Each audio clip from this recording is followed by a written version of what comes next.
Добрый вечер. На ТНВ новости, в студии Альбина Слугараева. И вот о чем расскажем сегодня. От страниц до мегабайтов.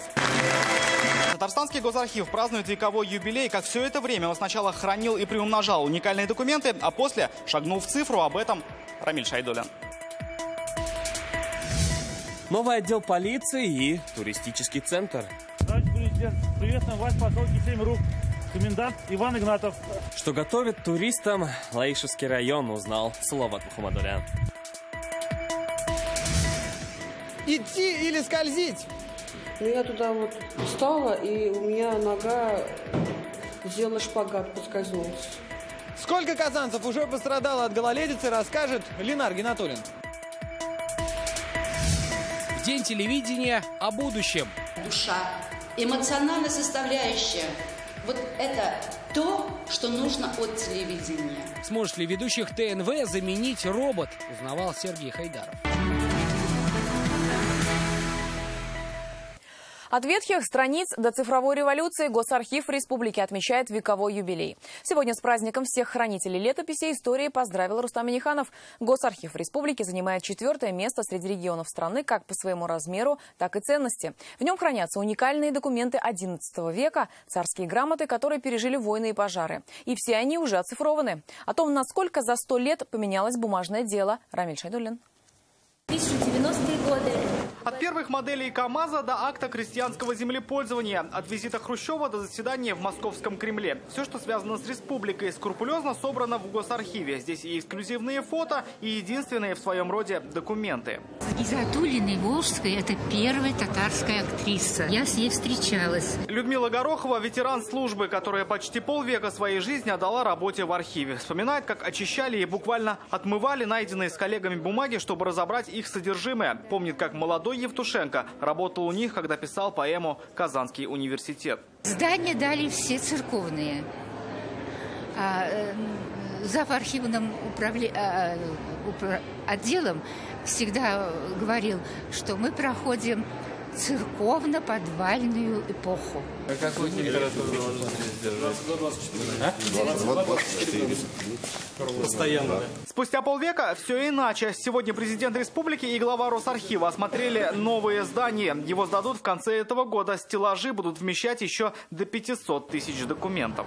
Сегодня в Госархиве Татарстана хранится больше 7 миллионов документов, причем отдельные экземпляры датированы аж XI веком. Среди них есть и совсем уникальные. Все они по мере возможности оцифровываются и вбиваются в общую базу. Вот, например, уникальная грамота Ивана Грозного второй половины XVI века. Сохранить документы оные для потомков наших. С чего все начиналось? Краткий экскурс в историю на празднование векового юбилея Госархива. На сцене ветераны и отличники службы. Их награждают от имени республики и государства. Любой народ, утрачивая их, то есть свое прошлое, многое теряет в будущем. Ваш огромный кропотливый труд заслуживает самого искреннего уважения. Архивная отрасль Республики Татарстан сегодня динамично развивается. 87% муниципальных архивов в полном объеме отремонтированы и соответствуют современным стандартам. И столь высоких показателей, я откровенно говорю, на сегодняшний день в России по муниципальным архивам нигде нет. Третий год в Татарстане работает госпрограмма развития архивного дела. По данным Росархива, на работу ушло больше 2 миллиардов рублей. В списке задач на будущее – продолжить ремонт, укрепить материально-техническую базу и держать курс на информатизацию. Рамиль Шайдуллин, Игорь Романов, Андерсон Тальцев, ТНВ, Казань. Отметим, что сейчас в республике насчитывается более 25 тысяч архивных фондов, в которых содержится более 7 миллионов единиц хранения. Последними мировыми трендами архивного дела обменивались на специальной коуч-сессии. Здесь собрались около сотни архивариусов из России и зарубежья. Модератором стал известный журналист Максим Шевченко. Он отметил Татарстан за сохранение культурного многообразия и традиций самых разных народов. Мое сердце так стремится к республике Татарстан, потому что здесь на самом деле не на словах, а на деле осуществляется то, что является фундаментом, на мой взгляд, человеческих нормальных взаимоотношений. Уважение к другому говорящему на родном языке, видящему мир по-своему и одновременно живущему в союзе и гармонии с людьми, которые мыслят себя кто-то татарами, кто-то русскими, кто-то евреями, кто-то какими-то другими народами. Я много бывал в Татарстане, и каждый раз, когда я здесь бываю, я ощущаю, что именно здесь я по-настоящему нахожусь дома. Как отмечают эксперты, из-за рубежа сейчас пришло время вносить в госархивы уже информацию из соцсетей. Там уже скопился большой массив данных. Нужно архивистам работать над вопросами структуры социальных сетей. Каким образом делать подборку, каким образом делать выбор, для того, чтобы сохранить это для будущего, как часть полной информации нашего времени.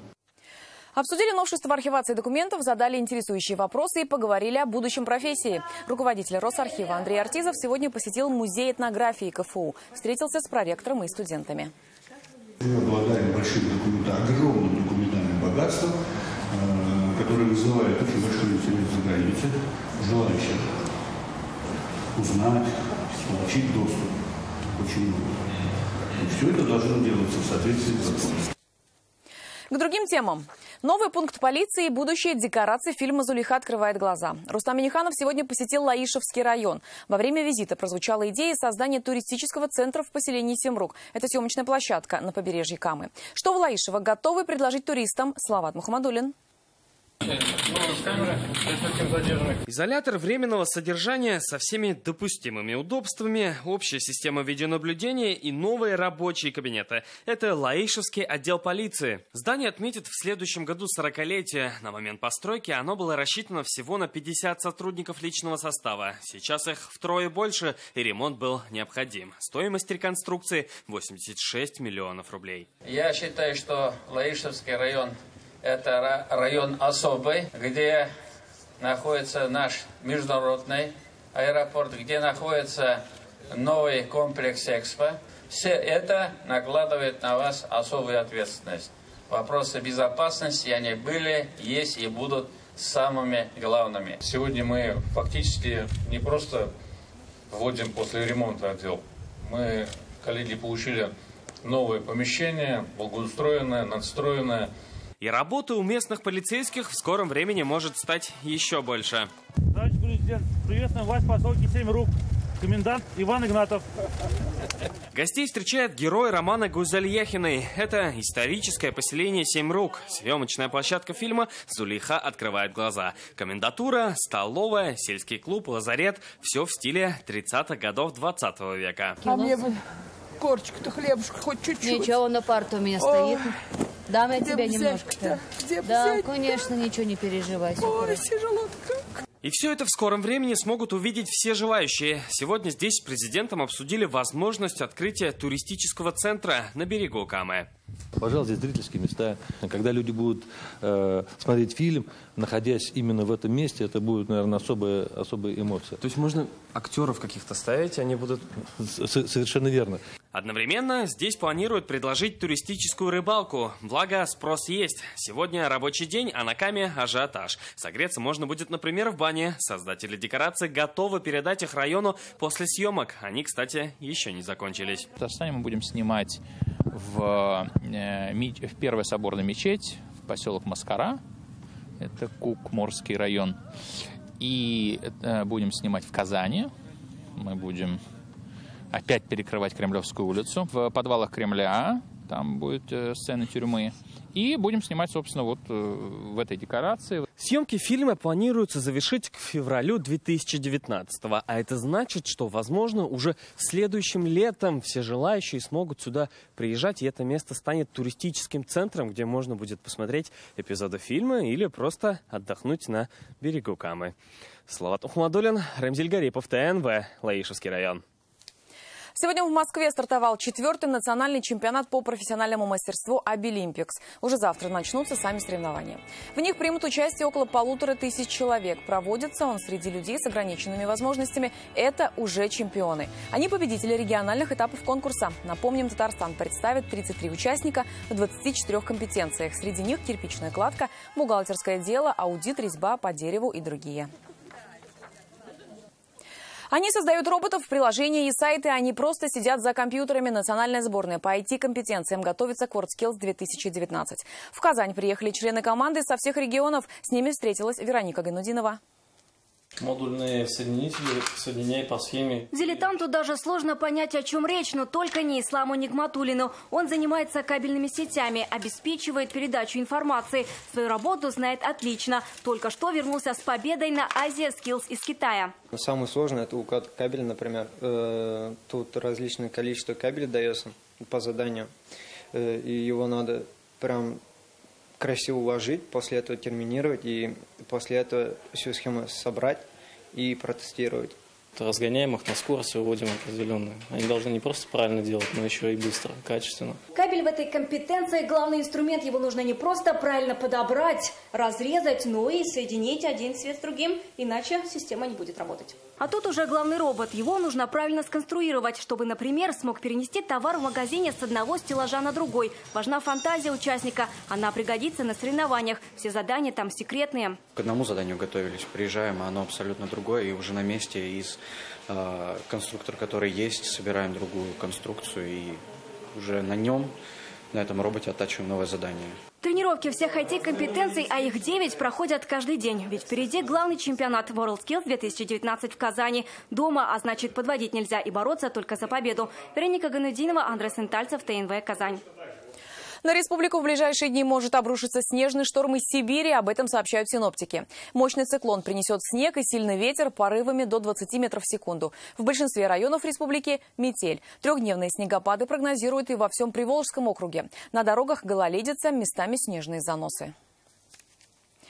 Упал, очнулся гипс. Так встретили в городе первый гололед пешеходы. Травматологические пункты принимают первых пострадавших. Только в Вахитовском районе Казани за помощью обратились 35 человек. Ленар Гинатуллин сегодня пошел по скользкому пути. Сделала шпагат, поскользнулась. Зульфия Галиуллина не гимнастка, но сегодня, говорит, пришлось сесть на шпагат. Рассказывает, что шла в отделение Горгаза подать показания счетчиков, но не дошла. Обидно, что никто не подошел и не помог. Пришлось самой подниматься и искать помощь. Решила пойти в травмпункт. Сделали рентген, сейчас я иду к врачу, а потом, наверное, он скажет свой вердикт. Женщине повезло, обычное растяжение, но так далеко не у всех. За первые 2 дня, когда погода пошла на минус, в травмпункте Вахитовского района уже фиксируют 10 переломов и 25 ушибов. Начало гололедного периода всегда очень приводит к большому количеству травм. Люди еще не адаптированы. У людей не приспособлена обувь для хождения по льду. Еще не привыкли, что под ногами стало скользко. Поэтому это каждый год является проблемой. Дороги противогололедными материалами обрабатывают сегодня 175 единиц спецтехники, а на тротуарах со льдом борются 326 дорожных рабочих. Но и пешеходы должны быть готовы к зимнему льду. Мы тоже должны быть очень внимательными на дорогах, выбирать правильную обувь для того, чтобы не подскользнуться. Песочком посыпать. Упала, вы разве не видели? Мне девушка помогла встать. Надо очень ходить внимательно и смотреть. Потому что тротуары везде разные. Где гладкие, а где вот так вот. Чтобы не упасть на скользкой поверхности, нужно делать скользящие маленькие шаги. Но если вдруг все-таки падения не избежать, самое главное не приземляться на вытянутые руки и на спину. В этом случае нужно сгруппироваться, максимально напрячь мышцы и попытаться упасть на бок. Будьте аккуратнее. Ленар Гинатуллин, Александр Лобанов, ТНВ, Казань. Это новости на ТНВ и далее в программе. 5 поколений врачей, 500 лет общего трудового стажа. Общий гордость за династию, за ее продолжение. В Казани чествовали династию медицинских работников. Истории в лицах. Репортажи Зарины Ахметовой. В День телевидения о будущем. Душа, эмоциональная составляющая. Вот это то, что нужно от телевидения. Сможет ли ведущих ТНВ заменить робот, узнавал Сергей Хайдаров. Чуть больше недели до завершения проекта «Великие имена России», чье имя присвоят 2 аэропортам Татарстана, решат сами жители. До 30 ноября каждый может отдать свой голос за одного кандидата. Для международного аэропорта Казани представлено 3 имени претендента: Габдулла Тукай, Муса Джалиль и Андрей Туполев. Пока лидирует Тукай. А для аэропорта Бегишева 4 претендента. Это Николай Лимаев, Дмитрий Менделеев, Салих Сайдашев и Иван Шишкин. Тут пальма первенства у Николая Лимаева. Его вклад отмечают и старожилы Нижнекамска. Он был человек очень ответственный, очень мудрый, относился с большим пониманием к нуждам своего коллектива, к нуждам и заботам города. Проголосовать можно несколькими способами на сайте великиеимена.рф. Для этого необходимо пройти авторизацию через социальные сети ВКонтакте или Одноклассниках, позвонив по номеру горячей линии 8 800 707 93 17. Также можно заполнить анкету на борту самолета или в пунктах аэропортов. Сегодня в Казани прошла сессия по вопросам реализации стратегии развития Татарстана до 2030 года. Специально для участия в ней приехал ректор Высшей школы экономики Ярослав Кузьминов. Так планирует довести ВРП до 5 триллионов рублей. Это значит, предстоит увеличить в 2 раза. Основные драйверы развития – нефтехимия, машиностроение, энергетика, бизнес и сельское хозяйство. Стратегию разрабатывали с учетом мнения татарстанцев, которые внесли 3500 предложений. Рустам Минниханов сегодня призвал глав районов активнее работать с населением. У вас сейчас как раз будет сходы граждан, будут итоговые сессии. Я предлагаю всю эту работу организовать на муниципальном уровне. Потом мы всю эту работу консолидируем в правительстве. 17 поселков за год. Так сетевая компания обновляет электросети пригородных поселков Казани. Какие проблемы решает такая модернизация? Ленар Гинатуллин. Участившиеся аварийные отключения. С такой проблемой столкнулись почти 2500 собственников земельных участков в поселках Вознесения и Привольный. Причина отключения – сильный ветер, ледяной дождь и воздействие на линию посторонних лиц. Несмотря на оперативное реагирование и восстановление электроснабжения, вопросы по эксплуатации остаются. Поэтому энергетиками было принято решение выполнить работы по реконструкции электросетевых объектов. Сотрудники казанских электрических сетей моментально реагируют на поломку, но не всегда произвести ремонт удается быстро, поэтому и решили с помощью подрядной организации построить распределительный пункт и подавать на него электричество с 2 разных центров питания. Руководством сетевой компании было принято решение необходимости приведения соответствия существующих сетей, которые были построены еще в 1994 году. На данный момент мы построили линию электропередач, поставили подстанцию трансформаторную. То есть, если с одной стороны напряжение пропадает, мы сможем запитать эту подстанцию с другой стороны. Напряжение будет поступать с электрических подстанций Азина и Салмыча. Они будут взаимозаменяемыми, и в случае аварии на линии отключения потребителей будут минимальными. Поэтому энергетики просят жителей с пониманием отнестись к кратковременным плановым отключениям электроэнергии. На данный момент после реконструкции жители городских поселков получат качественное и бесперебойное электроснабжение. Но это не единственная проблема. Как видно, некоторые линии электропередач проходят прямо над участками землевладельцев. Напряжение, проходящее в них, достигает 10 киловольт. Это опасно для жизни собственников земельных участков. Причины – хаотичная застройка жилых домов и возведение воздушных линий собственными силами. И с учетом того, что поселок активно развивается, многие дома оказались в зоне действия охранной зоны существующих воздушных линий. Поэтому воздушные линии сейчас переносятся за пределы земельных участков. В соответствии с недавно вступившими в силу изменениями в федеральном законодательстве, органы местного самоуправления могут принять решение о сносе самовольной постройки. Чтобы избежать претензий и сохранить спокойствие, достаточно до начала строительства обратиться в ближайший офис обслуживания потребителей сетевой компании. Всего же в этом году казанские электрические сети проведут реконструкцию, направленную на увеличение надежности электроснабжения в 17 городских поселках. Ленар Гинатуллин, Марат Зайдуллин, ТНВ, Казань. Опыт длиной в 500 лет. В Казани есть трудовые династии врачей, которые профессию передают по наследству. Таких чествовали сегодня в Чаше. Их в столице около 120. Дмитрий Морозов – врач в 5-м поколении. Вот уже 10 лет работает неврологом. Говорит, других вариантов и быть не могло. Во-первых, атмосфера, естественно, в семье. То есть, когда какие-то мероприятия семейные, застолья, они всегда перетекают в обсуждение пациентов, психологические какие-то разборы. Это первый момент. А второй момент – то, что это специальность, которая позволяет всю жизнь улучшать себя. А вот мама Дмитрия Морозова в выборе пути сомневалась. Признается, первоначально мечтала стать актрисой. Но гены, по всей видимости, взяли свое. Сейчас общий стаж семьи Ратнеров-Морозовых – 500 лет.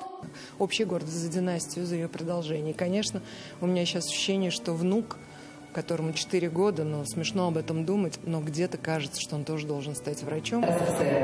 Ева Александровна Альтшулер. Сегодня на чествование медицинских работников в Казани представители 10 семей. Более 50 врачей в династии Садыковых, Макаримовых, Сайфудиновых. Все они представители разных направлений медицины. Когда мой сын заканчивал школу, я ему говорю, может быть, нефтяной, очень хорошо, физика, математика.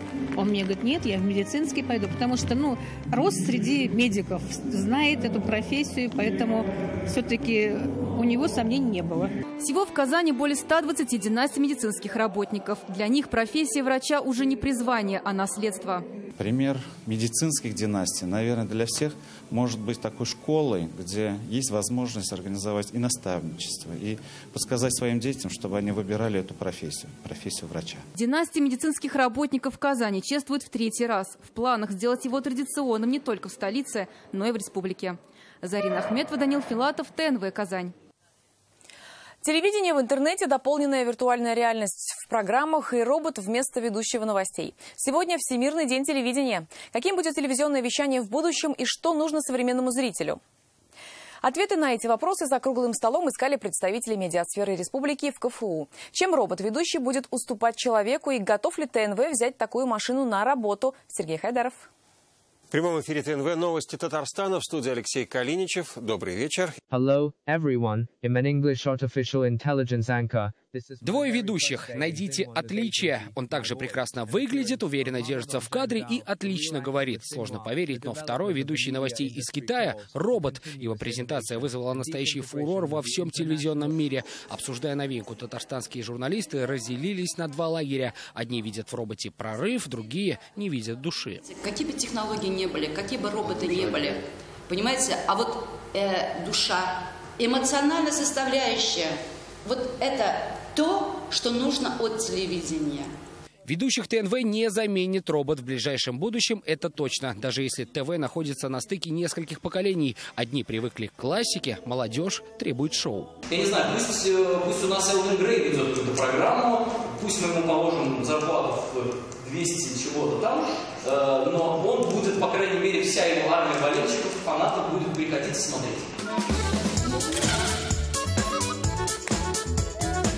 72 часа в сутки. Именно столько вещает ТНВ. Это вместе взятые «Планета», «Майдан» и «Шаян ТВ». Если ТНВ «Татарстан» для местного зрителя, «Планета» объединяет татар во всем мире. «Майдан» предлагает культурную составляющую, а самый молодой «Шаян ТВ» станет телевидением для поколения Next. Креатив, прорыв и последние тренды. Новый виток развития ТНВ получит, переехав в новое здание. Юбилею ТСР, крупному, да? Президент сказал, что быть в новом здании. Вот оно, если будет, то заложены все эти высочайшие технологии. Цифровое телевидение – это не только технологии. Прежде всего, это кадры. С этого года ТНВ готовит их в КФУ за свой счет. Национальная журналистика требует индивидуального подхода, тем более в реалиях будущего. Мы говорим о людях будущего в этой профессии, как о специалистах в области медиа-инжиниринга, то есть людей, способных на разных этапах решать совершенно разные задачи, но с единой целью – донести необходимый контент и заложить в головы потенциально интересных тебе потребителей. В свой профессиональный праздник представители медиаструктур говорили и о том, что современная журналистика должна быть универсальной и в первую очередь отвечать запросам зрителей. Миллионная телеаудитория ТНВ всегда может рассчитывать на обратную связь. Сергей Хайдаров, Александр Вольнов, ТНВ, Казань. Далее в выпуске прогноз погоды. Я же не прощаюсь. Увидимся в 21:30.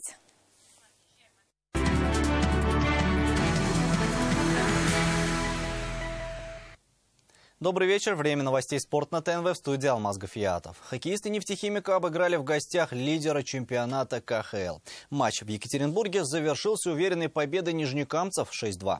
Достойно прошел проверку челябинским трактором и «Акбарс». Казанцы продолжают борьбу за лидерство Восточной конференции. 3 безответные шайбы на свой счет записали Потапов, Ландер и Азеведа. Таким образом, выездную серию команда Белелединова начинает с уверенной победы 3-0.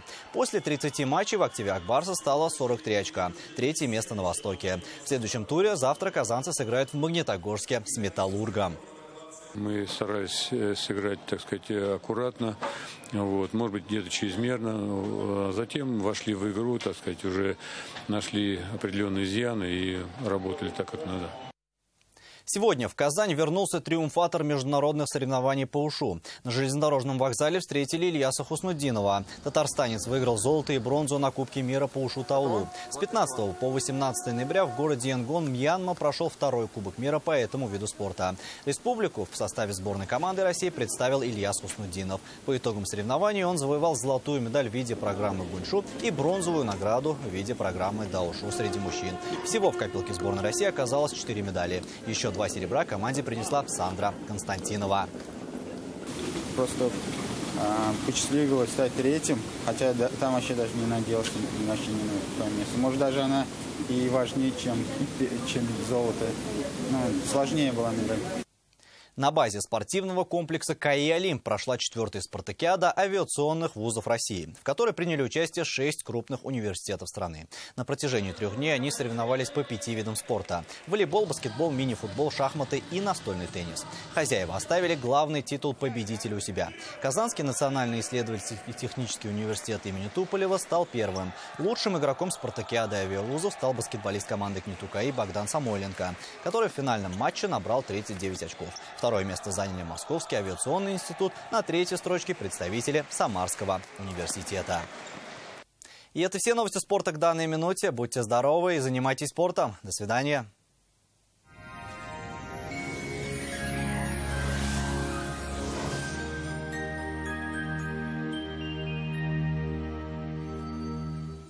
Здравствуйте! В четверг выглянет солнце, но и осадки не исключены. Подробнее после полезной информации. Вам нужен шкаф-купе? Качественный, недорогой по вашим размерам? Данил Мастер исполнит ваше желание. Успейте заказать со скидкой 20%. Данил Мастер, Казань, Восстание 23, телефон 2-167-166. Клиника Фармте. Радиоволновое лечение аденомы и простатита на израильском аппарате Термекс. Без боли, без операции. 292 66 77. Спонсор показа – клиника Фармте. Лечение аденомы и простатита по европейским стандартам, без боли и операции на аппарате Термекс. Телефон в Казани 292 66 77. В предстоящие сутки ожидается малооблачная погода, но осадки не исключены, немного подморозит. По данным сервиса Яндекс.Погода, на юго-востоке республики ожидается снежный день и минус 6 градусов. На северо-востоке Татарстана также не обойдется без осадков, там минус 5. На севере республики снежно, температура будет колебаться от минус 5 до минус 6 градусов. На северо-западе республики немного теплее, не ниже минус 4. На юго-западе Татарстана снег будет идти с самого утра, там минус 3, минус 4 градусов. В центре республики аналогично, не ниже минус 5. В пятницу существенных изменений в погоде не ожидается. Медицинский центр «Доктор Ост» поможет с проблемами позвоночника и суставов без операций и протезов. Современные технологии, запатентованные методы и профессионалы своего дела. Вернуться к полноценной жизни просто. Артрит, артроз, грыжа, операция. Стоп! Никаких крайних мер. При любых заболеваниях позвоночника или суставов сразу же обращайтесь к специалистам клиники «Доктор Ост». Здесь лечат самые сложные заболевания опорно-двигательного аппарата без боли и операций. За ваше здоровье отвечает команда высококлассных врачей, новейшее оборудование и комплексный подход в лечении. Приходите к нам. Убедитесь, что вернуться к полноценной жизни – это просто. Мама – самый главный человек в жизни. Потребительский кооператив «Семейная копилка» в честь Дня матери объявляет акцию. Только с 21 по 23 ноября действует программа «Праздничная». 20% годовых сроком на 12 месяцев. А также дарим пайщикам приятные подарки. Подробности по телефону 843-239-1736. Улица Чистопольская, 55. Спонсор программы – кооператив «Семейная копилка». Время идет, доход растет. Вас ждут по адресу город Казань, улица Чистопольская, дом 55. Телефон 239 17 36. В Казани с самого утра будет идти снег. Ожидается гололедица. Температура не ниже минус 4. Ветер западный 7 метров в секунду. Порывистый. Атмосферное давление 743 миллиметра ртутного столба. Влажность воздуха 86%. В магнитном поле Земли без заметных изменений. 24 ноября состоится праздничное открытие магазина «Галамарт». Организаторы праздника подготовят для вас конкурсы, подарки, выступления артистов. Главный подарок дня – телевизор. Праздник состоится 24 ноября в ТРЦ «Франт». Фучика 90 с 10 до 19:00. В Казани в торговом центре «Франт» открылся магазин «Галамарт». Выбор товара огромный, цены низкие. Спешите за покупками.